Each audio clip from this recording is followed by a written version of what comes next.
everybody. Happy Saturday, April the 2nd of 2022. I am in the backyard and we're starting on some fun projects that we have targeted for the summer. But if I look exhausted, it's because we've moved up the deadline. So I'm working feverishly to do that and kind of stay abreast of, life and work and everything else at the same time. Also, Hess is joining us, so she would like to say hello. And anyways, the probably obvious thing is we've got a shed started. I just have a little bit more to do. Sheathing, roof sheathing, underlayment, and shingles. Shingles are back ordered as per usual in these times, but at least it's a start. The strategy here is that this will become the garden shed. This is actually a temporary structure.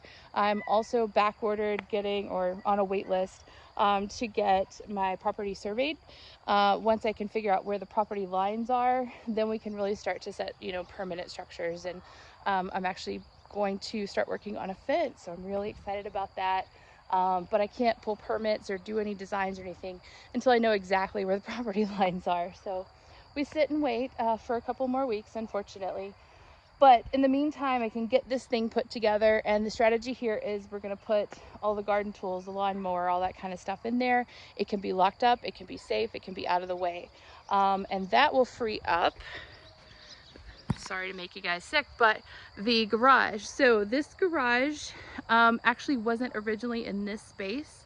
So as far as historical accuracy, there are historic portions of it, but it was actually kind of over here next to the shed. And my grandfather, when he got the property, he and some friends actually moved it to this location and spread it apart, made it bigger. But unfortunately the concrete was never reinforced. So that slab is completely shot.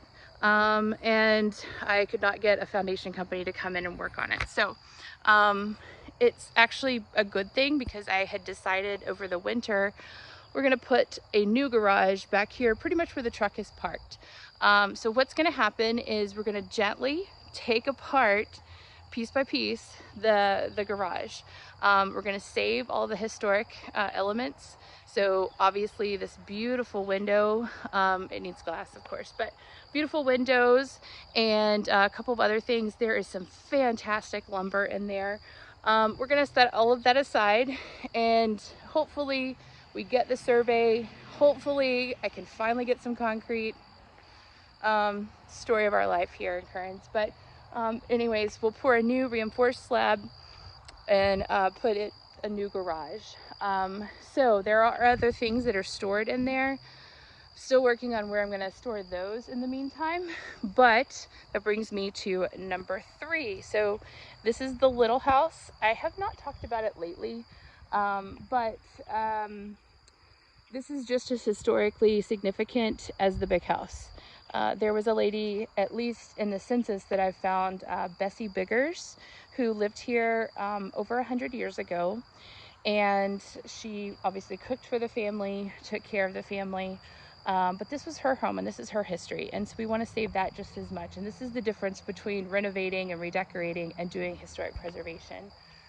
So we want to tell that story. This is a 2-room house and the construction type is board and batten. So if you look closer, and I'll show you again as we start to work on it, but these are 12-foot wide cedar boards, very old, tight grain, very strong pieces of wood. And then at each joint, or each vertical joint, they've got a batten. So it's a thinner piece that covers that joint. That is the structure. So as opposed to the shed where I just built it with 2x4s, and that is my interpretation of a weather barrier. By the way, this is not the approved use of the product. It's actually for roofing, but it's a roofing underlayment. I had to buy a whole roll, so I figured I'd go ahead and use it. It's kind of fun to look at too, so no complaints there. But anyways, this structure is, just stick built. We put up 2x4s. We have some 2x6s on the roof. Those are not permanently set, so don't judge me too hard. Although I had to work fast, and this is a temporary structure. So now I'm putting on sheathing. So you see that plywood is my sheathing, and that's going to help with any racking and movement. We're going to fake board and batten it. So I've actually got some 1-bys over there, and every foot I'm going to put in a batten, so it will look like this historic board and batten. But if you were actually building historic board and batten, I've had it priced. We have a couple of pieces we need to replace. That has to be custom milled, and it's $100 a board. So this structure is roughly 20 feet by 14 feet. And that's going to be pretty pricey, but we're going to do it because it's historic preservation. So other things we're going to do. So there are 2 layers of shingles that are not historic on this roof. There's a brown and there's a green. That's adding significant weight. We're going to take all that off. Underneath there are the original wood shake shingles. Unfortunately, I really don't think that they're going to be able to be saved, but we'll hang on to some of them, maybe do something creative with them. And I'm back ordered for shingles and roofing anyways, so we're gonna have to do a little bit of modern just to kind of get it going and protected. But anyways, at least that's the progress there. Obviously the historic doors are missing. They were taken, I believe, when a lot of the other doors and things were stolen out of the house. The windows are not accurate, so they were actually a very skinny, narrow window, and there are 3 of them. So that's where some of the repair has to happen with the cedar board and batten walls.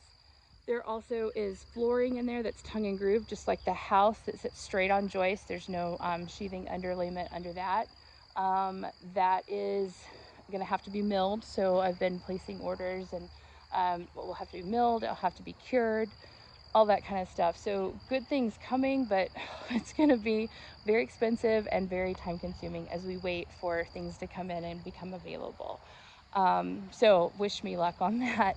And if you'd like to help, this is the first time I've ever kind of thought about asking for help.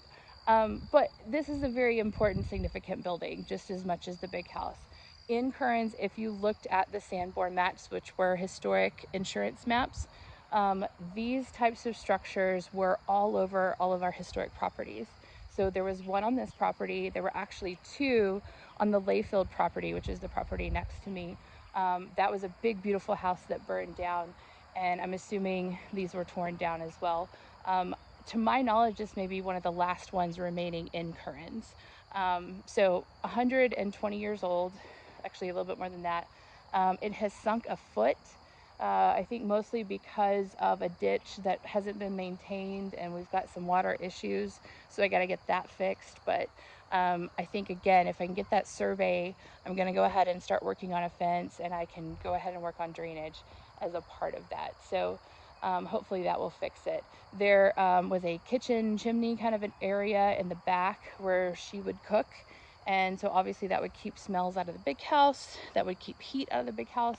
And then of course she could use it to keep warm as well in the winter. So anyways, I love actually the idea of, we're kind of putting back interpretations of what was here. So when my mom lived here, there actually was a shed. It was for chickens and for her pony, because again, definitely missed out on my pony as a childhood, but she had a pony named Blackie, and it lived pretty much right where that building sits today. So pretty exciting to have something kind of similar to that. And as I was looking at what to do as far as siding and how to create this building, I really just kind of made it speak to the building across the way. So anyways, more to come on that, but hopefully this is some progress that has been long coming, and I gotta fight with Hess now. So you guys take care, have a fantastic rest of your day, and we will talk soon.